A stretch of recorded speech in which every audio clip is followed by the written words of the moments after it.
सुस्वागत है आपका हमारे ओनली शिक्षा के यूट्यूब चैनल में। डेट है आज की 7 दिसंबर 2020 और ये है हमारी द हिंदू एडिटोरियल का अनाउंसमेंट। तो देखते हैं कि गाइस आज हमको क्या क्या डिस्कस करना है। हमारा यहाँ पे जो फर्स्ट आर्टिकल दिया है उसका नाम है a mirage sold as a panacea for the unorganise sector.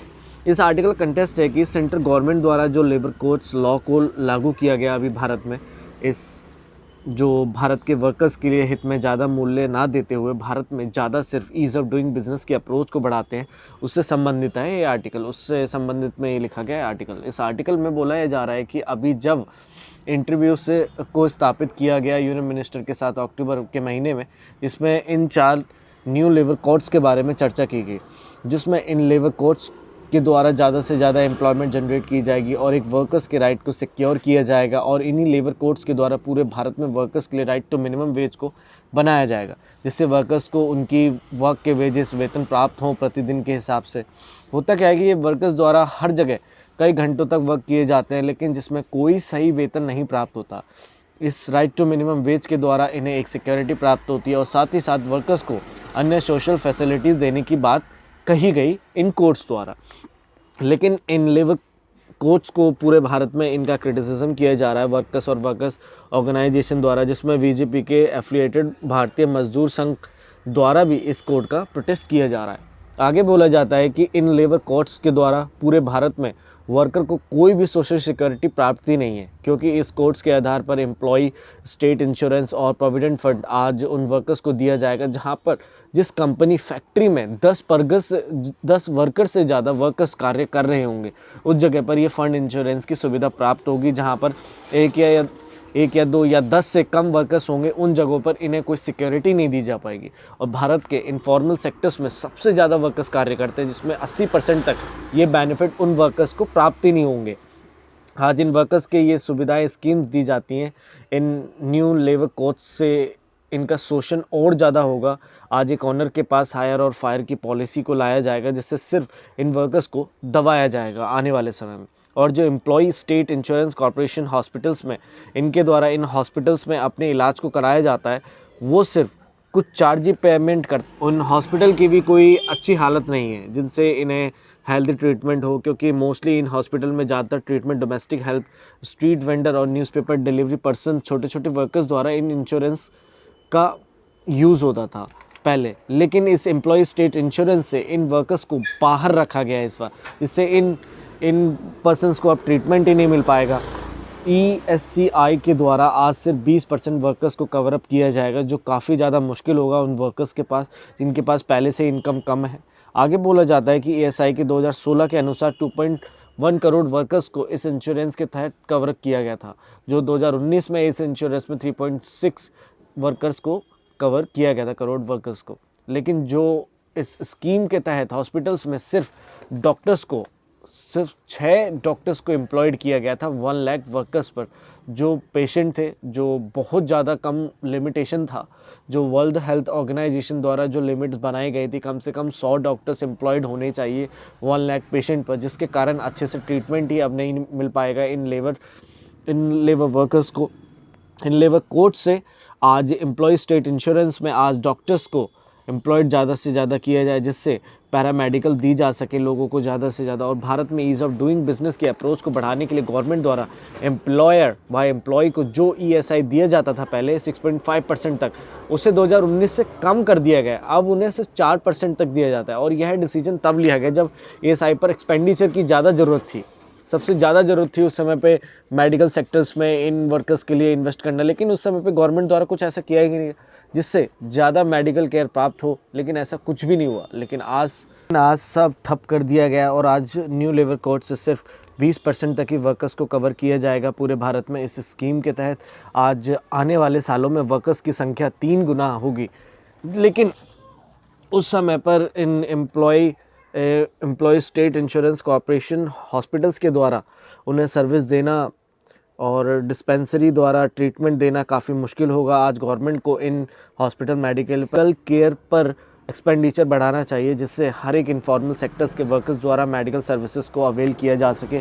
आज ये हॉस्पिटल्स अंडर यूटिलाइज हैं और आने वाले समय में वर्कर्स को सपोर्ट देना मुश्किल होगा काफ़ी इन हॉस्पिटल्स द्वारा, क्योंकि आज उनके पास कोई चारा ही नहीं है पहले से। तो आगे बोला जाता है कि आज जो ESI के द्वारा सिर्फ आज इंडस्ट्रियल ग्रोथ पर फोकस दिया जा रहा है, ना कि एक वर्कर की ग्रोथ पर, जो काफ़ी ज़्यादा निंदाजनक है। क्योंकि आज जो भारत के इंडस्ट्रियलाइज स्टेट्स है, कर्नाटका, तमिलनाडु, उनके द्वारा उनकी स्टेट में 20% तक पॉपुलेशन को कवर किया जाता है इस स्कीम के तहत 2016 में। और दूसरी साइड अगर बिहार की बात करें तो जिसके द्वारा सिर्फ 0.7% तक ही पॉपुलेशन को बेनिफिट दिए गए।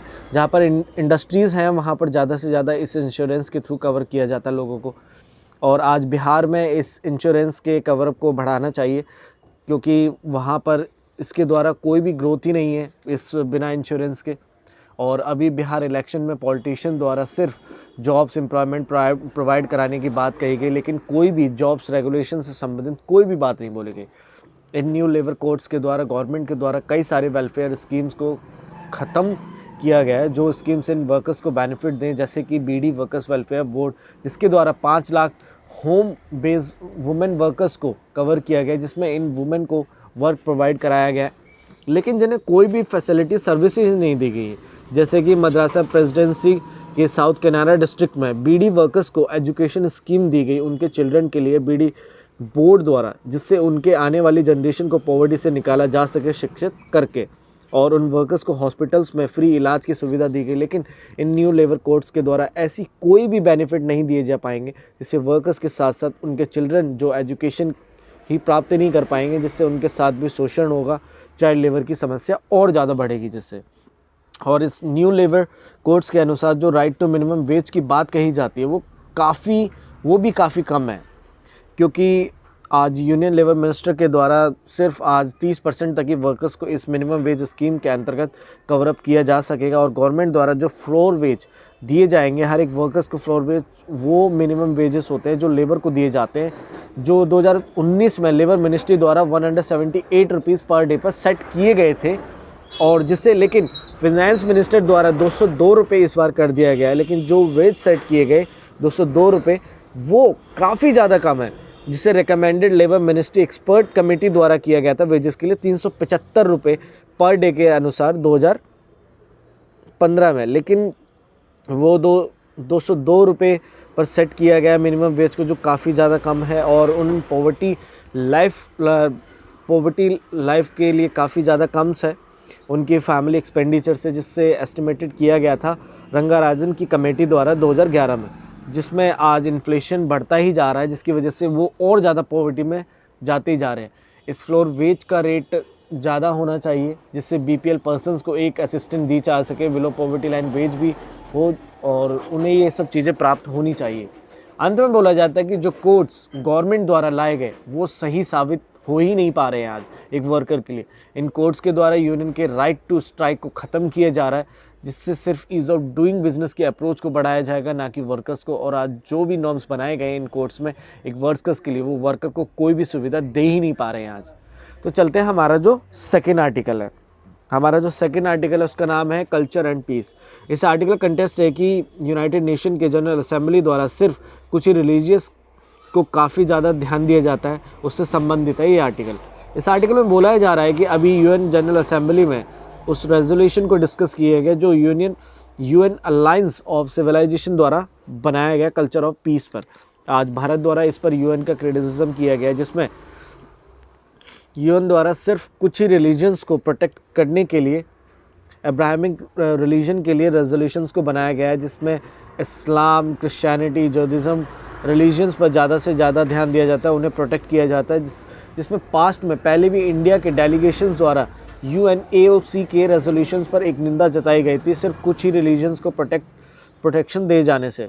जैसे कि 2006 में जब रेजोल्यूशन को बनाया गया था, जिसमें इस्लामोफोबिया, क्रिश्चियनोफोबिया, एंटीसेमिटिज्म के लिए UN द्वारा ज़्यादा से ज़्यादा प्रोटेक्शन प्राप्त की गई थी। लेकिन UN द्वारा कुछ भी रेजोल्यूशन ही नहीं लिए गए उन रिलीजन ग्रुप्स के लिए, जैसे हिंदू, सिख, बुद्धिस्ट, जिन पर टेररिस्ट स्ट्राइक की गई और जिनके रिलीजियस टेम्पल्स को नष्ट किया गया अफ़गान में और पाकिस्तान में। और यूनाइटेड नेशन की जनरल असेंबली में जब करतारपुर गुरुद्वारा कॉरिडोर एग्रीमेंट को लाया गया इंडिया और पाकिस्तान के बीच में, जिसमें तय ये हुआ था कि इंडिया द्वारा इस श्राइन, इस टेंपल को मैनेजमेंट किया जाएगा, उसका मैनेजमेंट होगा, लेकिन पाकिस्तान द्वारा इसका निर्माण किया गया, जिसमें एक बहुत ज़्यादा सिख रिलीजन का असम्मान किया गया था। इंडिया द्वारा पाकिस्तान को हेट्रेड कहा जाता है क्योंकि पाकिस्तान द्वारा भारत के रिलीजन की निंदा की जाती है और पाकिस्तान द्वारा टेररिज्म को बढ़ावा दिया जाता है। इसके कारण आज भी कल्चर में पीस ही नहीं है। आज यूएन के द्वारा जो यूएन अलायंस ऑफ सिविलाइजेशन को बनाया गया, जिसमें कल्चर और सोसाइटी के बीच में पीस बनाया जाए, जिसे सेटअप किया गया था 2005 में, और जिसे काम सौंपा गया था कि सोसाइटीज़ और कल्चर में जो डिफरेंसेस हैं उनके बीच में एक ब्रिज बनाया जाए जिससे कमियों को हटाया जा सके। क्योंकि होता क्या है कि सोसाइटी में बहुत ज़्यादा रिलीजन्स, एक दो रिलीजन्स के लोग हमेशा लड़ते हुए नज़र आते हैं, जिसकी वजह से कॉम्युनल वायलेंस होता है, जिसकी बहुत ज़्यादा दंगे होते हैं। तो इन सब को प्रोटेक्ट करने के लिए इस अलायंस को बनाया गया था, लेकिन उसी अलायंस द्वारा क्लैशेस को ज़्यादा बढ़ावा दिया जाता है क्योंकि वो पाकिस्तान को ही प्रोटेक्शन देती है, जो कंट्री टेररिज्म को ज़्यादा से ज़्यादा बढ़ावा देती है। यूएन के रेजोल्यूशन द्वारा उन रिलीजन्स को बचाया जाता है जिन्हें सबसे ज़्यादा हेट किया जाता है वर्ल्ड में, जिसके कारण उन रिलीजन से आने वाले कम्युनिटी को रिलीजन्स पर वायलेंस को फेस करना पड़ता है, जिसके लिए यूएन द्वारा नॉर्म्स बनाकर इन्हें प्रोटेक्शन दी जाती है। और गवर्नमेंट द्वारा आज कुछ स्टेप्स लिए गए हैं भारत की, जिससे टेररिज्म को रोका जा सके। और आज भारत को यूएन सिक्योरिटी काउंसिल में नॉन परमानेंट मेंबर सीट मिली है, जिसके कारण आज भारत द्वारा काफ़ी इश्यूज़ पर आवाज़ उठाई जा रही है, जो काफ़ी अच्छी चीज़ है। लेकिन यूएनएओसी द्वारा भी भारत के दिल्ली दंगों पर आवाज़ उठाई गई, इसमें रेजोल्यूशंस लाए गए, जिसमें काफ़ी सारे मुस्लिम पर्सन्स को प्रॉब्लम फेस करनी पड़ी थी सीए से संबंधित में। भारत को आज सभी रिलीजन्स के हित में कार्य करने चाहिए, एक रिलीजन्स को छोड़कर नहीं। तो गाइस, ये था आज का हमारा the Hindu editorial analysis. I wish कि आपको समझ आया होगा। अगर आपको वीडियो अच्छी लगी तो प्लीज़ वीडियो को जल्दी से लाइक, शेयर एंड सब्सक्राइब जरूर करें। Thank you very much.